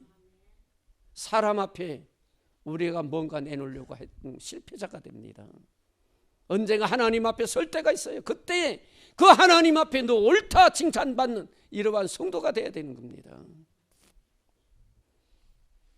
저는 뭐 총회나 노회 이러한 그 일들을 하면서 사람의 눈치 전혀 보질 않습니다. 진짜예요. 내가 하나님 앞에서 바로 서야지. 그래서 총회 가서 저는 이쪽 저쪽 표현이 없어요. 네? 옳고 그름만 따지고, 이게 총회에서도 무슨 사건이 있어 발언할 때 뭐 지나가니 제가 발언권을 잡고 서면은 총회가 조용해졌습니다. 왜 다 자기 편이 아니야. 저는 저 김연도 목사 무슨 얘기를 하려나 하고 궁금해갖고 이쪽을 때릴지 저쪽을 때릴지 모르니까 하나님 앞에 서야죠. 누구 편 들어갖고 아닌 것 그게 맞는다고 주장하고 이따 소리하면 말이에요. 그게 참 우리가 목회자로서 목사로 당연한 그 모습이냐 그 말이에요. 네? 우리 성도들도 마찬가지입니다. 여러분들, 우리는 하나님 앞에서 우리 행위에 대한 심판을 받을 때 반드시 있다는 사실을 기억하세요. 그런데 그 심판은 멸망의 심판은 아니고 상금의 심판이에요. 하나님 앞에 믿음을 따라 우리 행동이 변화된다는 걸 사실 기억하셔서 여러분들 마음에 성령님께서 어떤 마음을 좀 빨리 돌이키세요. 그걸 인간적인 마음을 가지고 고집을 부리지 마세요.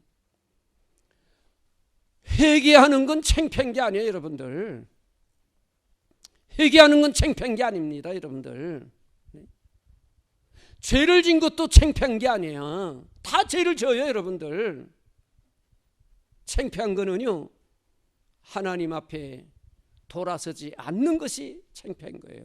네? 회개하지 않는 것이 창피한 겁니다. 우리가 어떤 죄를 범했을지라도 하나님 앞에 회개만 하면 하나님 그를 위대한 사람을 인정하는 거예요. 다윗이 하나님 앞에 인정받았던 이유 중에 하나가, 가장 큰 이유가 솔직했던 겁니다. 하나님, 내가 하나님 앞에만 범죄하였나이다. 우슬초로 나를 정하게 하옵소서. 내 마음의 구원의 즐거움을 회복시켜줘. 하나님 앞에 눈물을 흘리는데 그 눈물이 침상을 썩도록 회개하며 기도했던 다윗의 모습, 하나님 그걸 보고 다윗을 사랑하신 거예요. 우리도 마찬가지입니다. 여러분, 죄를 안 집니까? 죄 지은 거 창피하게 여기지 마세요. 회개하는 것 창피한 게 아니에요. 창피한 건 하나님 앞에 내 모습 내놓지 않는 겁니다. 그래서 우리가 잘못 행동을 했을지라도 성령 하나님께서 나를 위해 탄식하며 기도하여서 마음에 그 생각을 품게 하면 바로 회개만 하면 돼. 회개하고 돌이키면 됩니다. 그러면 여러분의 마음에 그 구원의 즐거움을 잊어버렸다가도 구원의 즐거움을 회복할 수가 있어요. 그러나 회개하지 아니하고 고집부리면 늘 그것이 내 마음에 짐이 되어져 가지고 즐거움지 않습니다. 즐거움을 잊어버려요. 성경의 원리입니다. 즐거움을 잊어버려요, 여러분들. 그래서 하나님 앞에 여러분의 행동에 대해서는 믿음을 따라 행동이 움직일 수 있다 그 말이에요. 그래서 뭘 하라가 중요한 게 아니라 진정 하나님에 대한 믿음의 신뢰만 확실하게 갖게 되면은 우리의 행동은 저절로 믿음 안에서 스스로 그것을 깨우쳐 나가게 되어 있는 거예요. 주일학교 선생님들 어린아이들에게 행동을 가르치지 마세요. 도둑질하지 말라, 이거 가르치는 게 아니에요. 네? 하나님이 어떤 하나님이 그 하나님을 바로 믿게 가르치는 거, 바로 믿게. 바로 믿으면은 윤리도덕적인 문제는 성장하면서 스스로 말씀 속에서 깨달아 그걸 배워나가게 돼 있는 거예요. 그런데 그렇게 안 하고 윤리도덕적인 걸 어릴 때마다 계속 가르치면은 그 학생은 윤리도덕적인 사람이 되어버려. 하나님에 대한 믿음이 아니라, 은혜로운 사람이 아니라 윤리도덕에 매여 있는 사람이 되어버리는 겁니다. 이걸 하면 되고 이건 안 하면 된다. 그런데 하고 안 하는 것, 그것이 하나님이 보시는 선과 악의 기준의 전체가 아니거든요, 여러분들. 그래서 우리 기독교는 행위가 아닙니다, 여러분들. 행위는 믿음 있으면 고쳐나가게 돼 있는 거예요, 스스로. 자, 말이 조금 간격인데, 우리는 하늘의 소망인데 그 소망이 뭐냐? 하나님이 훗날에 우리에게 상음을 주시고 약속하신 거예요. 그래서 여러분들 이 소망을 든든히 붙잡아야 됩니다. 자, 그 다음에 마지막, 이제 9시 다 끝났네. 마지막 27절부터 29절까지. 네? 아까 내가 잘못 읽으라고 그런가 봐. 34절인데 24절, 그 이상 소망이란 말이 그게 없었는데. 근데 소망도 우리가 설교를 해야 되지만 34절 35절 읽어야 돼요. 여기 사랑에 대해서 다시 한번 34절 시작.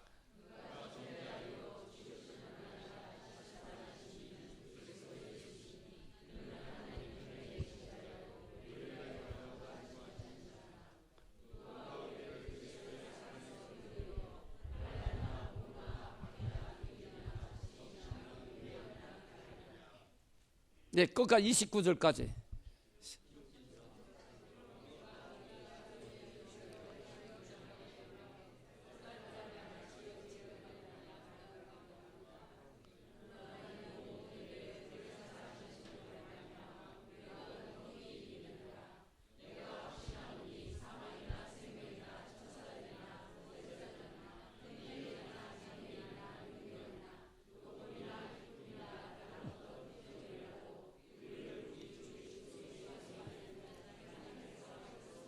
네, 34절 35절은 우리를 위해 대속제물이 되신 그리스도, 그분이 우리를 위해서 강구하는데 누가 우리를 정죄하겠느냐? 아무도 우리 정죄할 수가 없어요.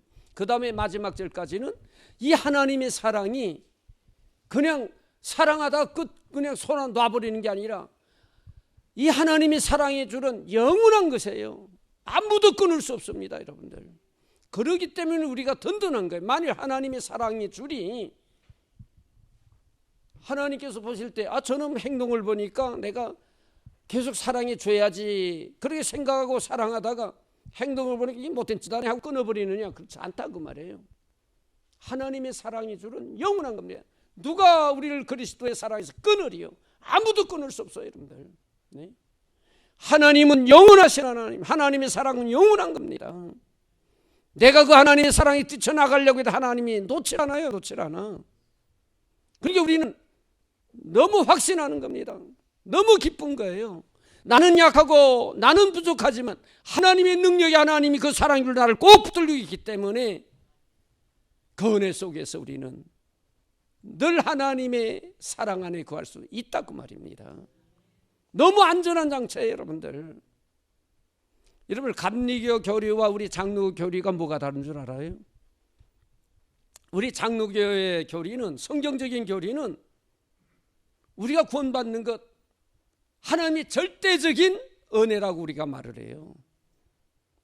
그게 뭐냐면 누가 그리스도의 사랑의 수리를 끊으리요? 하나님은 끊질 않아요. 네? 한 번 선택에 구원받게 한 하나님의 자녀는. 그런데 감리교 교리는 인간의 의지에 의해서 좌우된다고 가르치는 겁니다. 우리 행동에 의해서 구원도 받고 구원에서 상실당한다면 얼마나 불안해요, 여러분들. 신앙생활 자체가. 여러분, 우리가 사람이기 때문에 신날 때는 열심히 주님을 위해 헌신 봉사하는데 그때는 하나님 나라에 가고 조금 어렵고 생활이 고단하고 뭐 이래갖고 할 땐 신앙생활하는 것도 괴롭거든. 사실은 사람인지라. 그리고 조금 나태해지면 천국 못 가면 얼마나 불안해. 하나님의 사랑의 줄이 그때 끊어진다고 생각하면 얼마나 불안하겠어요. 그런데 하나님은 우리에게 말씀합니다. 내 사랑의 줄은 아무도 끊을 수 없다. 아무도 끊을 수 없다. 하나님이 하신 말씀, 제가 하는 얘기가 아닙니다, 여러분들. 네? 견고합니다. 흔들리질 않아요. 그 하나님의 사랑은 영원한 거예요. 오늘 사랑하는 성도 여러분들, 이 하나님의 사랑의 줄이 매여 있습니다. 우리가 오늘 저와 여러분, 우리 하나님 우리를 구원해 주실 뿐만 아니라 지금도 그 사랑을 계속해서 우리에게 베푸신 하나님, 그 은혜 속에 우리가 살아간다는 걸 믿고 그 하나님 앞에 감사하며, 여러분들 이제는 하나님을 위해서 헌신하는데 억지로 하지 마세요. 시켜서 하지 마세요. 찾아하세요. 기뻐서 하세요. 자원해서 하세요. 하나님이 받으시는 건 자원하는 겁니다. 자원하는 거예요. 교회마다 너무 억지로 많이 시켜요. 교회마다 목회자들이 성도들 발발발발 달달달 뭐라고 그러나 볶아버려. 그냥 일 안 하면 자꾸 일하기 볶아버리니까 교인들이 지쳐가지고 할 수 없어요. 안 하면은 뭐 어떻게 될까 봐. 이거는 믿음의 모습이 아니에요. 왜 목사님들이 그렇게 교인들 훈련시켜? 예? 자원해서 기뻐서 즐거워서 하나님의 은혜 가운데 감사함으로 하나님 앞에 헌신하는 일꾼들 되게 만들어야지. 여러분들, 어떤 훈련이 중요한 게 아닙니다. 왜 교회마다 그렇게 훈련이 많아? 예? 달달달달 볶으니까 교인들이 싫어도 나가야 되고, 우리 송 목사님 억지로 그런 거 훈련시키면요 따라하지 말아요. 즐거워서 기뻐서 자원해서 해야지 교회들이 은혜 받고 신나서. 나 우리 집사님 두 분 여기 네 분이 집회 때 계속 참석 나오지만 제가 자신 있게 얘기하잖아요. 나 우리 교회에서 목회하면서 억지로 시킨 거 있습니까, 집사님? 그래도 매일같이 가보면은 집사님 권사님들이 교회 가득해. 뭘 하는지 난 몰라요. 와서 그냥 뭐 자기들끼리 봉사하면서 밥해 먹고 일한다고. 그래서 목사님 같이 식사합시다 하면 가서 밥도 얻어먹고 그래 제가. 네. 얼마나 좋은지 그게요. 사실 저는 사역할 때 성경 공부 그룹도 없었습니다. 교인들이 기뻐서 해야지. 기뻐서. 여러분 기뻐서 하세요. 즐겁게 하세요. 자원해서 하세요. 하나님의 나라 위해서 일하는데 왜 억지로 합니까? 왜 억지로 해요? 억지로 하면 시험 들어. 네? 억지로 하면 시험 듭니다. 네. 기분 좋을 때는 괜찮아. 기분 나쁜 거 시험이 들어요. 그리고 남이 하는 것 보고 시기 질투하고 그런 교인 되지 마세요. 하나님의 일이기 때문에 기뻐서 즐거워서 내가 받은 은혜가 너무 크고 너무 감사한데 그 은혜 감사해서 주님 앞에 헌신 봉사하는 거예요. 내 역량을 다해서 하는 겁니다. 네? 하나님이 그걸 기뻐하시는 거예요. 저는 제가 목회하면서 목회를 한 건 후회하지 않아요. 우리 교인들이 봉사하는 걸 모습 보고 후회하지 않아요. 너무 감사한 겁니다. 이제는 여러분들 하나님에 대한 믿음의 신뢰를 갖고 그 믿음의 바탕으로 주님을 위해 헌신 봉사하는 일꾼이 되되 자원해서 기뻐서 즐거워서 주님 앞에 헌신한 일꾼들이 다 되어지기를 주의 이름으로 축원합니다. 하나님은 우리를 사랑하셔서 자신이 십자가에 죽으시고 우리를 구원해 주실 뿐 지금도 우리를 사랑하셔서 일하시는 하나님, 그 하나님의 은혜가 늘 나와 함께한다는 사실을 기억하시고 그 하나님을 헌신하는 일꾼들 되어지기를 주의 이름으로 축원합니다. 네, 기도드리겠습니다.